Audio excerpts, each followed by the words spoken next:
जय हिंद दोस्तों, मैं विवेक रंजन। आप देख रहे हैं हिंदुस्तान न्यूज़। आज हम आपको बताने वाले हैं बांग्लादेश क्यों बर्बाद हो गया और बांग्लादेश का विभाजन कैसे हुआ था और बांग्लादेश में ऐसा स्थिति क्या आ पड़ी कि वहाँ के प्रधानमंत्री शेख हसीना बांग्लादेश छोड़ के फरार हो चुकी है और वो भारत में शरण ली है। भारत में शरण लेने के बाद उन्होंने लंदन से मांगा है कि आप हमको जगह दीजिए, हम लंदन आना चाहते हैं। मतलब ऐसा स्थिति अराजकता क्यों फैला? तो इसके पीछे मालूम है रीजन, इसके पीछे नफरत। अब इससे पीछे नफरत, दो तीन नफरत है। ये है कि वहाँ के युवा बेरोजगारी से त्रस्त खा चुके थे। वहाँ पे मतलब भुखमरी का स्थिति आ गया था, युवाओं वहाँ रोजगार नहीं मिल रहा था। इसके लिए वहाँ के युवा वहाँ पे बांग्लादेश में आरक्षण पे युवा आंदोलन कर रहे थे। इन लोग आंदोलन दबाना चाहते थे वहाँ के बांग्लादेश के प्रधानमंत्री शेख हसीना। और रियलिटी बात है कि युवाओं को अगर रोजगार नहीं दीजिएगा तो युवा तो सवाल पूछेगा। काहे नहीं पूछेगा? युवा आपको वोट दे के तख्ते पर बैठाती है क्यों? सवाल करने के लिए ही। लेकिन आप लोग सवाल ही नहीं पूछिएगा तो कैसे क्या होगा? तो बांग्लादेश आज स्थिति इतना, आप बांग्लादेश मतलब समझिए भारत के पड़ोसी के देश के साथ कोई साजिश हो रहा है क्या? बांग्लादेश पूरी तरह बर्बाद हो गया, श्रीलंका पूरी तरह बर्बाद हो गया, अफगानिस्तान पूरी तरह बर्बाद हो गया, पाकिस्तान पूरी तरह बर्बाद हो गया, श्रीलंका पूरी तरह बर्बाद हो गया। मतलब सभी मतलब भारत के जितने पड़ोसी हैं धीरे धीरे बर्बाद होते जा रहे हैं। इसके पीछे किसका साजिश है? तो इसके पीछे मालूम है, चीन का सबसे बड़ा साजिश है। और चीन कोरोना महामारी के बाद सभी देश को बर्बाद कर दिया, लेकिन कोई बोलने के लिए तैयार नहीं, क्योंकि पैसा वाला है। पैसा वाला के लिए कोई नहीं बोलता है। आज ऐसा स्थिति ला दिया है कि मतलब देश सरकार वहाँ से श्रीलंका के प्रधानमंत्री भी छोड़ के देश फरार हो चुके थे। 2022 में वहाँ पे भी तख्ता पलट हुआ था, अफगानिस्तान में भी तख्ता पलट हुआ था, पाकिस्तान में भी वही स्थिति है। मतलब सभी देश के साथ क्या मतलब कोई साजिश हो रहा है क्या? और अगर ये नहीं रहेंगे तो भारत का क्या होगा? क्योंकि पड़ोसी अगर अच्छे नहीं रहेंगे तो भारत का डेवलप तो नहीं हो पाएगा, क्योंकि पड़ोसी टेंशन देंगे, हमेशा समस्या पैदा करेंगे, तो ऐसा होगा। अब रियलिटी बात है कि बांग्लादेश में सड़कों पर सभी आंदोलन कर रहे हैं। वहाँ पे पूरे बंगाल का हिस्ट्री बताएंगे, बांग्लादेश का हिस्ट्री बताएंगे पहले। लेकिन ये जान लेते हैं कि वहाँ तख्ता पलट क्या हुआ और क्यों वहाँ के लोग शेख हसीना के प्रति नाराज़ हैं।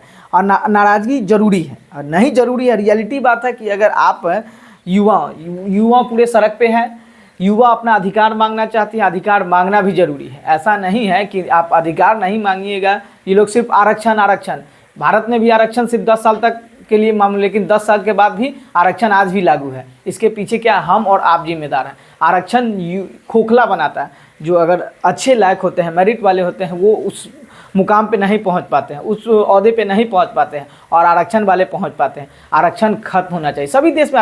आरक्षण मिलना चाहिए। जो गरीब हो, जो गरीब, तो आरक्षण गरीबी के आधार पर मिलना चाहिए। ये नहीं कि आरक्षण जिसको मिल गया फिर उसी को आरक्षण हमेशा मिलता है। ये ऐसा हमेशा से पूरे मतलब बांग्लादेश के लोग सड़क पे उतर गए हैं। और बांग्लादेश प्रधानमंत्री आवास में सभी पे सरकारी कामों में दखल अंदाज, सरकारी कामों मतलब अब वहाँ पे सेना सरकार अपने अभी फ़िलहाल में सेना अपने कमान में सरकार को ले ली है। अब हम आप टोटल डिटेल से बताएंगे कि वहाँ पे क्या, पहले ये जान लेते हैं कि रीजन क्या था। वहाँ के रीजन क्या था कि वहाँ के लोग इतने नफरत करना क्यों चालू कर दिए। उसके बाद बांग्लादेश के हिस्ट्री जानेंगे कि बांग्लादेश क्यों अलग हुआ था। पहले चलिए, बांग्लादेश में क्यों हुआ तख्ता पलट, शेख हसीना से क्यों नाराज़ हैं लोग। शेख हसीना से 15 साल के शासनकाल में बांग्लादेश ने काफ़ी आर्थिक प्रगति की, मगर फिर भी लोग उनसे इतने नाराज़ हो गए कि उन्हें इस्तीफा देकर देश छोड़कर भागना पड़ा। और रियलिटी, देश छोड़ के भागिएगा नहीं तो क्या होगा? अगर युवा के साथ खिलवाड़ कीजिएगा तो यही होगा। हम भारत के जितने भी नेता हैं उनको कहना चाहेंगे कि युवा के साथ खिलवाड़ नहीं कीजिए, नहीं तो युवा के साथ खिलवाड़ कीजिएगा तो देखिए क्या स्थिति हो रहा है। चलिए, बांग्लादेश में पिछले कई हफ्तों से जारी सरकारी विरोधी प्रदर्शन के बाद प्रधानमंत्री शेख हसीना ने इस्तीफा दे दिया हुआ देश छोड़कर चली गई। बांग्लादेश में रविवार 4 अगस्त को बड़े पैमाने पर हिंसा हुई थी। 13 पुलिसकर्मी समेत कम से कम 94 लोग मारे गए थे। इसके बाद पूरे देश में कर्फ्यू लगा दिया गया था और देश के एक बड़े हिस्से में इंटरनेट बंद करा दिया गया था। लेकिन रविवार की हिंसा के बाद विरोध और भड़क उठा। सोमवार को हजारों की संख्या में प्रदर्शनकारी कर्फ्यू के बावजूद ढाका की सड़कों पर उतर पड़े और शेख हसीना के इस्तीफे के मांग करते हुए उनके सरकारी आवास की ओर बढ़ने लगे। आखिरकार शेख हसीना ने न सिर्फ इस्तीफा दे दिया बल्कि वहाँ बांग्लादेश से भी निकल गए। बांग्लादेश में सरकार विरोधी प्रदर्शन पिछले महीने शुरू हुआ थे और तब से वहाँ हुई हिंसक में लगभग 300 लोगों की जान जा चुकी है। वर्ष 1971 में पाकिस्तान से अलग होकर स्वतंत्र देश बनने के बाद से बांग्लादेश में इतने बड़े पैमाने पर पहली बार हिंसा हुई। अब रियलिटी में प्रदर्शन कैसे शुरू हुआ? बांग्लादेश में प्रदर्शन जुलाई के आरंभ में शुरू हुआ था। वहाँ यूनिवर्सिटी छात्र शांतिपूर्वक सरकारी नौकरियों में आरक्षण को समाप्त करने की मांग कर रहे थे।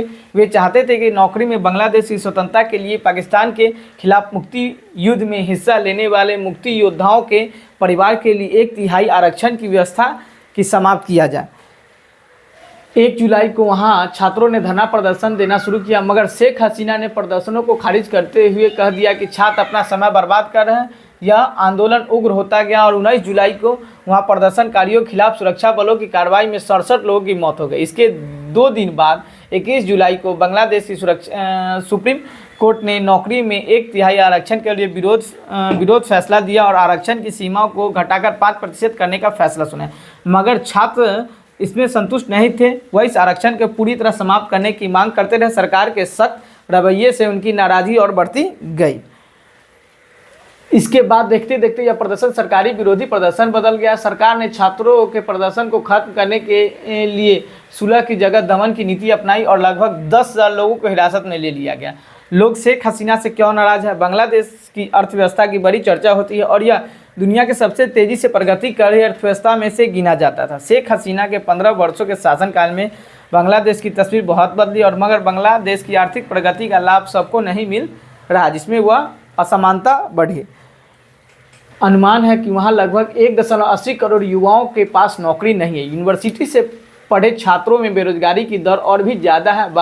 बांग्लादेश टेक्सटाइल क्षेत्र में एक बड़ा नाम है और वहाँ बने रेडीमेड कपड़े सारी दुनिया में निर्यात होता है। इस उद्योग में लगभग 40% लोगों को रोजगार मिला हुआ है, मगर इन नौकरियों में कॉलेज के पढ़े लिखे छात्रों की संभावना बहुत कम है।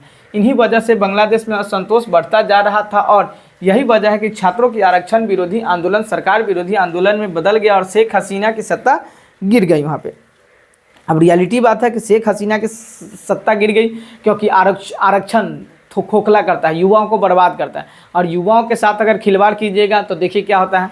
बांग्लादेश में युवा के साथ खिलवाड़, आज सरकार कहाँ चली गई। इसी के लिए हम भारत के जितने भी नेता हैं कि देश रहेगा तभी आप रहिएगा।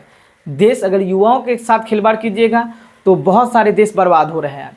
रियलिटी बात है कि इसके लिए युवाओं के साथ आप कुर्सी मत खेलिए। आप देश पहले देश के लिए सोचिए, उसके बाद आप अपने पैसा बना लेते हैं। जीतने के बाद आप अपना पैसा बना लेते हैं कि भारत के युवाओं को छोड़ देते हैं। लेकिन आप लोग समझिए, नहीं तो क्या होगा आप लोग समझिएगा। बांग्लादेश में तख्तापलट सुप्रीम कोर्ट का फैसला मान लेने के बाद भी शेख हसीना को देश छोड़ने के लिए क्यों होना पड़ा मजबूर। जुलाई 2022 में श्रीलंका में भी ऐसा ही हुआ था। तब प्रदर्शनकारी ने राजधानी कोलंबो में स्थित प्रधानमंत्री के दफ्तर पर कब्जा कर लिया था और राष्ट्रपति को देश छोड़कर भागना पड़ा था। मतलब समझिए कि एक देश विरोधी और देश, रियलिटी बात है कि धीरे धीरे बर्बाद हो रहा है सभी। कोरोना के बाद की स्थिति बहुत ही दयनीय हो गया है। ये ऐसा कब तक रहेगा? और तमाम नेताजी सब आप अपना सीट बनाइएगा तो यही होगा, क्योंकि अगर देश के लिए सोचिएगा, देश रहेगा तभी आप रहिएगा। देश छोड़ के भाग जाइएगा, पकड़ के मारना चालू कर देगा। हम भारत के नेताओं के कहना चाहते हैं कि भारत के नेताजी सब सुधर जाइए और युवाओं के बारे में सोचिए, नहीं तो युवा जिस दिन अपने आप में आ गया, आपका क्या होगा, भागने की मजबूर हो जाएगा। जिस तरह देख रहे हैं शेख हसीना छोड़ के भाग गया, श्रीलंका के प्रधानमंत्री छोड़ के भाग गए, आप लोग कहाँ छोड़ के भागिएगा ये तो कहना मुश्किल है, क्योंकि देश से युवाओं से देश बनता है। देश है तभी युवा हैं हर एक, लेकिन युवा पे ध्यान दीजिए। देश रहेगा तभी सभी लोग अच्छे से रह पाइएगा। ये ऐसा मतलब भारत की स्थिति भी हो रहा है, क्योंकि युवा के साथ नाइंसाफ़ी यहाँ भी हो रहा है। ऐसा नहीं कि युवा के साथ नाइंसाफ़ी नहीं हो रहा है। मेरा प्रयास कैसा लगा कमेंट कर जरूर बताइएगा। जय हिंद, जय भारत।